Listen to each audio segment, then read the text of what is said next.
Bonjour et bienvenue dans cette revue de presse. On commence aujourd'hui avec cet accident d'avion au sud-est du Venezuela. 51 personnes étaient à bord, 15 ont péri, mais 36 ont survécu. Les autorités locales parlent de miracle. Les causes du crash ne sont pas encore connues, mais l'on sait déjà que le pilote aurait perdu le contrôle de l'appareil avant de tenter un atterrissage d'urgence. Dès son contact avec le sol, l'avion a pris feu puis s'est brisé en deux.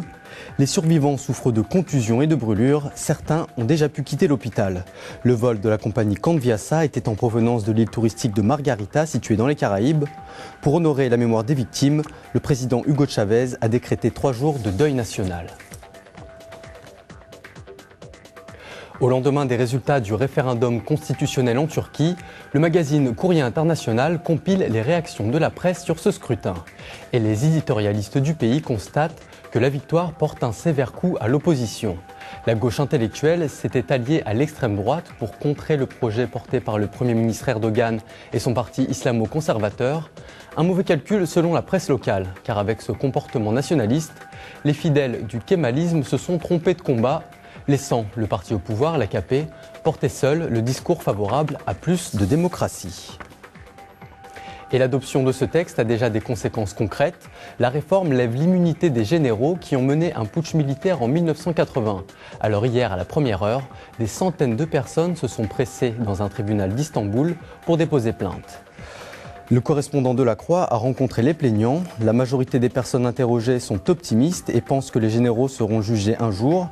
Un enseignant se réjouit de ce symbole fort et se dit fier de pouvoir demander justice 30 ans après les faits. Toujours dans La Croix, le quotidien s'interroge sur les conséquences de la loi sur le voile intégral en France. Le Sénat examine le texte aujourd'hui et s'il est voté, il entrera en vigueur dans la foulée. Mais juristes et policiers se demandent déjà comment ils vont le faire appliquer. Dans la rue, par exemple, les femmes complètement voilées s'exposent à une amende allant de 22 à 150 €.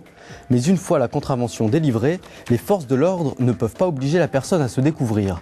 Les syndicats de police annoncent qu'en banlieue, les agents ne feront pas de zèle pour éviter de créer des tensions supplémentaires dans les quartiers sensibles.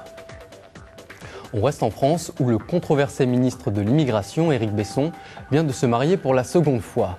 La cérémonie prévue le 16 septembre a été déprogrammée. Des militants hostiles à sa politique menaçaient de perturber l'événement.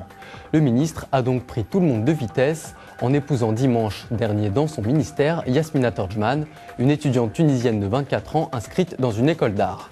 Jeune Afrique précise que c'est la maire du 7e arrondissement de Paris, Rachida Dati, qui a célébré l'union. Et si le pétrole de demain se trouvait dans les fonds marins? Les algues vertes et leur potentiel sont de plus en plus convoités par les entreprises en quête du carburant écologique. Le groupe Unilever et Richard Branson viennent de miser sur une entreprise qui pourrait un jour mettre au point le biodiesel. Le patron de Virgin a mis ses deniers personnels dans la société Solazim basée à San Francisco. 20 minutes nous explique que la start-up développe aussi des produits visant à remplacer l'huile de palme dans notre alimentation et les produits cosmétiques. On referme cette revue de presse avec du sport. Rafael Nadal, roi de New York. L'Espagnol remporte l'US Open. À 24 ans, le numéro 1 mondial devient le plus jeune joueur à avoir gagné les 4 tournois du Grand Chelem.